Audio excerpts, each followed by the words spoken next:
Hello and welcome to the cult of SMMI. I'm your host, Scott Mort. Today we'll be continuing our conversation with Patricia Budd.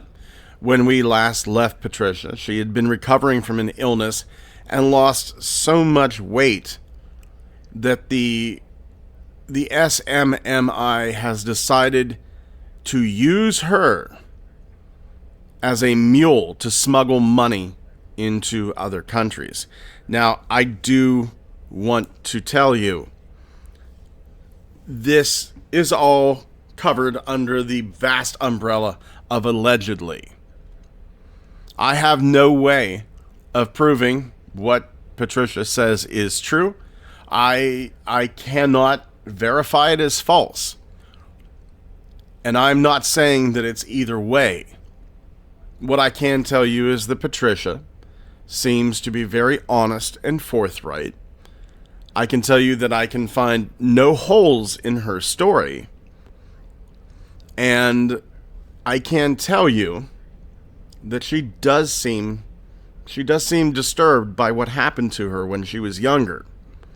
But once again, I have to throw this all under the vast umbrella of allegedly. These are Patricia's tales. These are her accounts as she remembers them.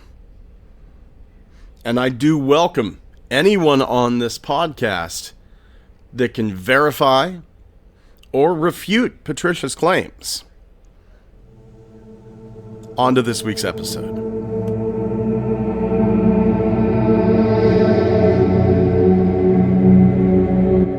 So they're using you, the SMMI is using you as a mule. Yes. To smuggle money into other countries. Yes. They duct taped me. They were so happy. I lost so much weight. They were like, oh yes, we can smuggle. I said, why can't you put it in the bag? They says, well, no, because customs will take it. I says, well, why would customs take it? Because I didn't quite understand the laws and everything like that, because they wouldn't let you be educated. They censored a lot of books, a lot of information. You're only allowed to read what they give you, and that's it. So at this point, they don't even care if you end up in a Turkish prison. No, and that's 18, you're talking about 18 years in a Turkish prison? No. You're not going to survive that. No, you're not. Especially no, you're not. Sick. Yeah. And I'm just like, are you nuts? I was like even thinking, I says, what are they doing to me? Okay, so on top of that, so I'm on the plane, and this is just God's way of just saying he's protecting me. But I was on the plane and we were having turbulence, Turkish Airlines going into Italy, So there's a woman who starts to have heart issues. So they go on the intercom, is there a nurse or a doctor? And so I wait, and there's a nurse that goes back. This is there anybody with any medical experience? And I'm just looking around. I says, okay, I'll go back. So we're starting to help this woman who's having mental health issues, and she didn't take her heart medicine, and so she was having issues. So the nurse told me to elevate her feet, and the nurse was tending to her. So then she starts going into cardiac arrest. We're flying. This is happening. And then all of a sudden, I don't know, out of the blue, I started praying the Hail Mary in Turkish. She snapped out of it. It was a mental health issue. It was a panic attack and not a heart attack. But everybody thought it was cardiac arrest. This is before they had medics on board and all that stuff. Yeah. And the two look very similar. Like a strong panic attack. Yeah, looks very much like a heart attack. They're very similar, so how would one know? So anyway, the Swiss Air, oh no, it wasn't Turkish Airlines. I think it was Swiss Airlines, because they gave me Swiss chocolate as a gift. So I'm the one who helped out with the person, So I present this, and the sisters are like, where did you get this chocolate? And I explained to them the story, and I'm not sure if they believe me or not. So I says, well, how else would I get something like this? Where else would I get this?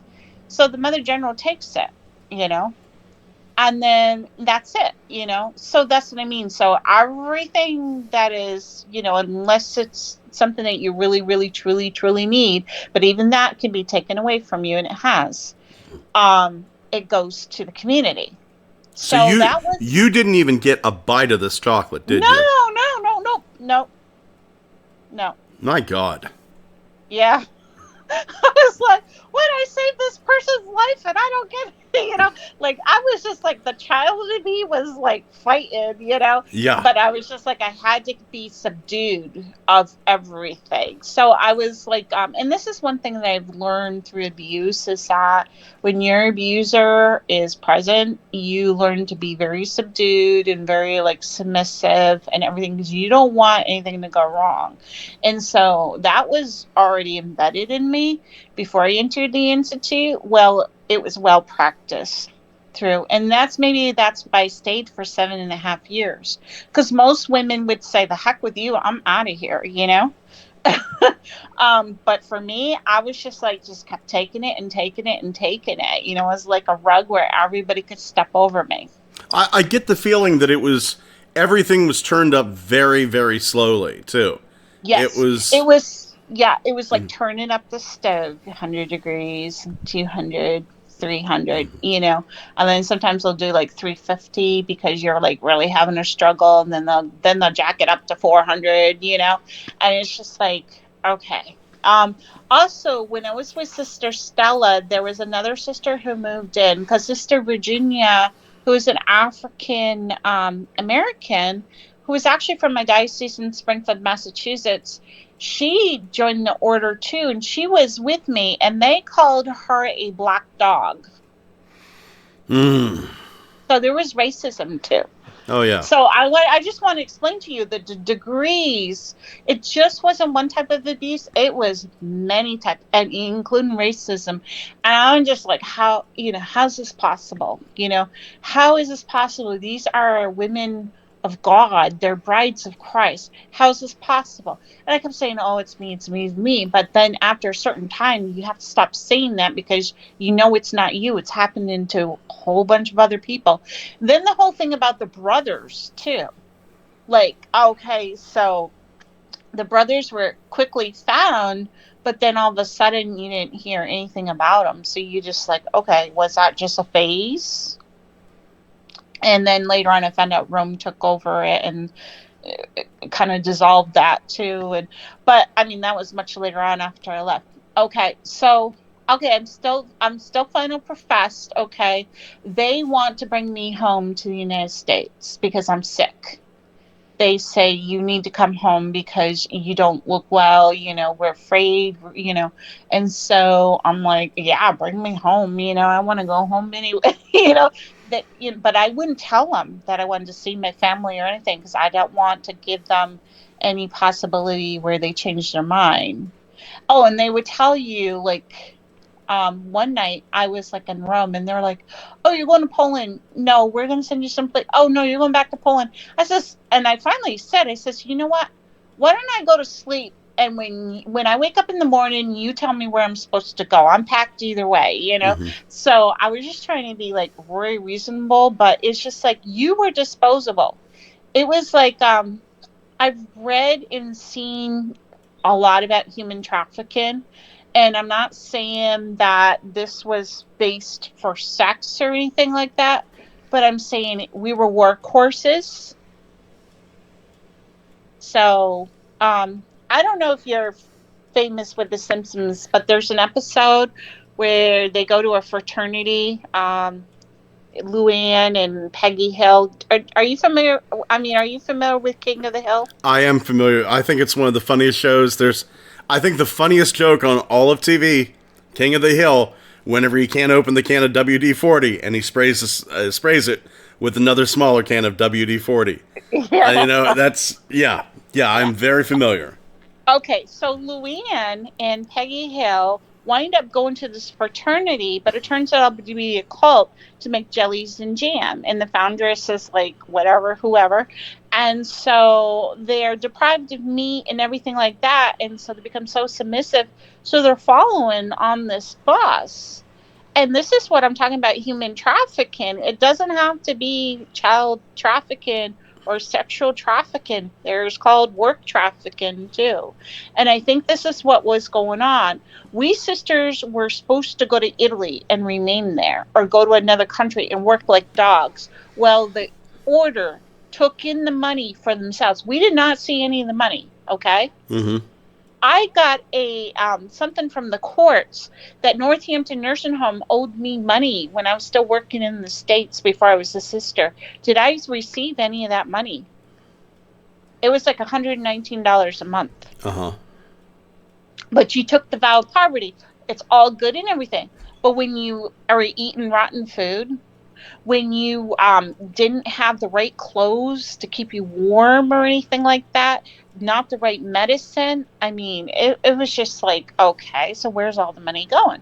Well, Patricia was traveling back and forth, and so was the delegate sister, Teresa Kovacs, and then the mother vicar. They were using, I said, how are they getting all these houses? And then later on, I find that out too, that it was through, being manipulative with family members.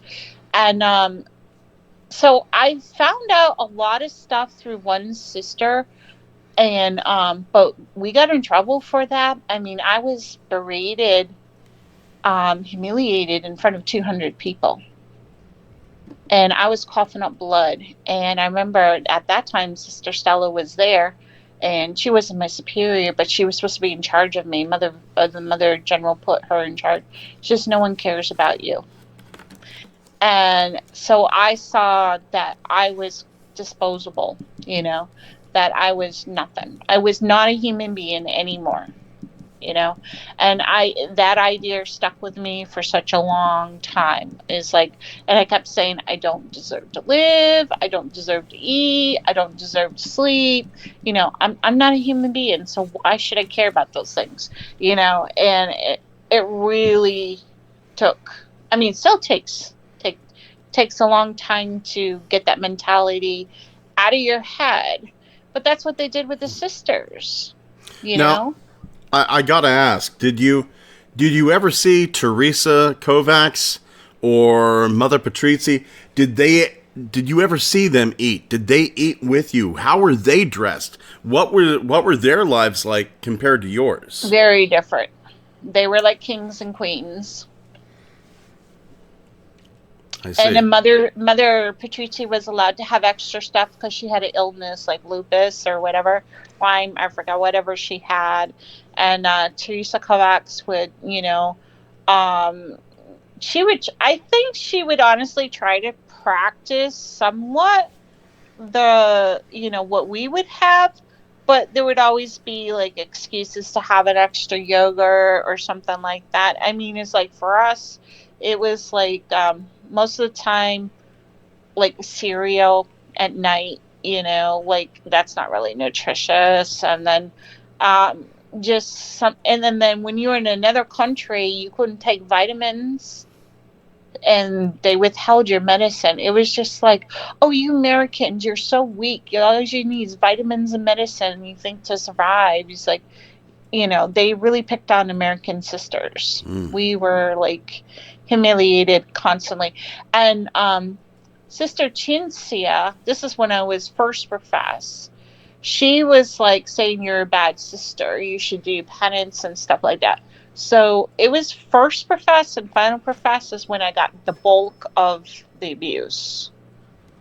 But it did start in postulancy, and I just didn't recognize it, because when something's happening to you, you view it different. You're very subjective, and you know yourself, and so you know everything bad about yourself. So you kind of like say, well, I deserve that because I'm like that. So you justify their actions by how you feel or think or what you have done in your life. But that's not the reality, and it took me a while to understand that's not the reality of what's going on. If this was happening today to my goddaughter or to my stepdaughter, I'd be like a mama bear, Mm-hmm. Why wasn't I like that when I was younger? It's just because they trained you, and coming from trauma, coming from a broken home, being already broken, they use that. And I think that's one way of many ways they got women and men to join these orders, just to be like workhorses. That's all we were. I was nothing more than a workhorse. I am sorry. I am sorry. Well, it's okay, because you know what? I hope this helps me tell my story, helps stops this. I have stopped Teresa Kovacs from having a job with children. We have actively went to the diocese in Metuchen, went to the DA and said, I know what Teresa Kovacs has done, as far as abusing other sisters. She should not be with children. So they fired her. The diocese fired. Plus, she was pretending to be a sister. They fired her, And then there was another order that a person came to me, very similar like my order, and now that order no longer exists either.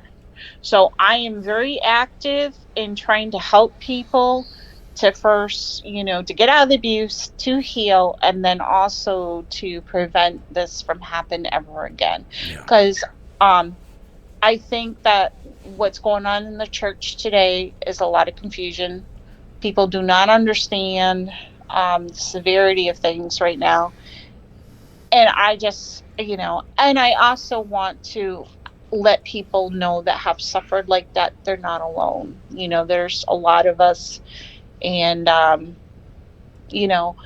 that I just don't want them to feel like that they're a freak of nature or anything, that it's their fault or anything like that. Because I went through that, and it took many years of counseling just to say I'm not, that I am a human being and I do deserve, life, liberty, and the pursuit of happiness, contrary to what, the order was practicing, but I didn't find out a lot the damage of the order really until after I came out of the order. And so I left in 2003. Okay. I said, enough is enough. My twin sister and I, we are twins. So we decided a code that no one could decipher. We figured out, also saying, as conversation, the reason why she was calling, because my grandmother was ill, which true, she was. She had Alzheimer's. So we were allowed to talk. Little did Teresa Kovacs know that we were planning for my getaway. And I had to, okay, this is another thing. I have special dyslexia, okay? So, and I can't drive. All right. So there's no way I could leave. Okay. I was in Connecticut at the time, at New Haven, Connecticut. It took 2 years for a new train station to be built. I had to wait 2 years. I was already planning my getaway 2 years ago. Okay. So I waited 2 years. What year is this right now that we're talking? Okay, so 2003 is when I left. So 2001, I was already like, yeah, I'm going to get out of here. I'm done, Oh, I forgot to tell you. Oh, in Danbury, Connecticut. This is really crucial, because this you'll totally understand the severity of it. We were at a retreat, and we all had to stay in the chapel because the Mother Foundress was coming, the Mother General. I had irritable bowel syndrome really bad. I had to use the bathroom. I was denied. I said, you know what? I'm either going to go to the bathroom here, or I'm going to go to the bathroom in the toilet. To say, but that's what. Okay, so I got yelled at for being disobedient. I got disciplined for being disobedient. So I said, okay. I says, I guess I can't eat or drink anything. So for 2-3 days I was doing this, and all of a sudden my limbs went numb. I started to feel like I was going to pass out. I went into a semi-coma, not realizing what was going on. Mother Foundress was there, Mother Jen was there, and she had the two sisters come and get me. They couldn't lift me up. They dragged me to the ground, from the bed to the ground. And then they had Father Mark come in, which was one of the brothers, and do an exorcism over me. Okay. So I was I could hear what was going on, but I couldn't respond. Okay. And then the mother general comes in, and I guess her lifting up my head or something like that brought me out of it. And then she was talking to me. Paramedics come. She tells the paramedics I was doing drugs. Oh. I go to St. Mary's Hospital in Connecticut. One sister on each side of me. I couldn't talk to the doctor or nurse alone. I couldn't say I was being abused. I couldn't say anything. Now these two sisters on either side of you, how were they treated within the order? Do you know if they were under the same threat? Sister Mary Elizabeth, she was a superior. And the other sister, she was, I forgot which sister that was, but she was just like a sister and the sister. Okay. Everybody experienced some type of abuse or witnessed abuse or witnessed, lost something in, really deep. And I do believe that, and I do believe a lot of sisters justified it as this is part of religious life. This is part of dying to self, and it's not what Jesus intended, of course. And I say that with strongly today. This is not what God wanted. And I knew, I was just like, oh, you know what? This order is not for me anymore. I know this is not God's will. I was also passing out in chapel. I was having something either psychological, but I was passing out, and I would stay like on the ground for on the floor for like 2 or 3 hours, and then I would revive. No one would help me. I would just stay there. And I didn't know what was causing it. So then they have me go into psychiatric ward. And then they say I had an eating disorder because I lost so much weight. That wasn't caused by me. That was the reason why I didn't eat or drink is because I was afraid to go to the bathroom. Because if I go to the bathroom, I'm being disobedient, When I came home from the hospital, though, before I went into the psychiatric ward, Mother General made me kneel on, in the chapel, on the kneeler. And she yelled at me, and I collapsed. And then she said, okay, at that point, she's done with me. So she had me go, into the dormitory and sleep because I was like really tired out. And then that's when they decided, like a couple months later, after I was passing out other times in the chapel, that they were going to put me in psychiatric ward.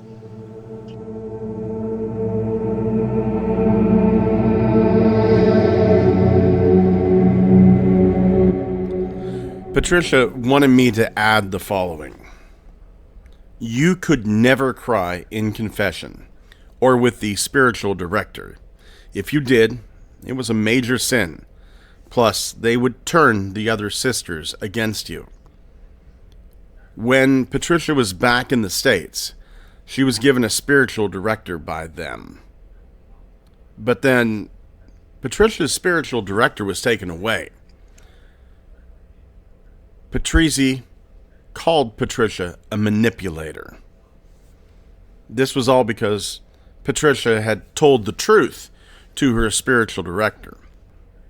Patricia went on to tell me that Teresa Kovacs would act like she was God by punishing the sisters. And in Patricia's opinion, it gave her power and pleasure to hurt other sisters. A lot of the sisters in Italy were the same way. I do want to thank you for joining us this week on the Cult of SMMI. If you were a member of the SMMI, if a family member of yours was a member, or if you're currently within the order, please reach out to me, strangepathwaysmail@gmail.com. Thank you once again for joining us. Take care of yourselves and each other.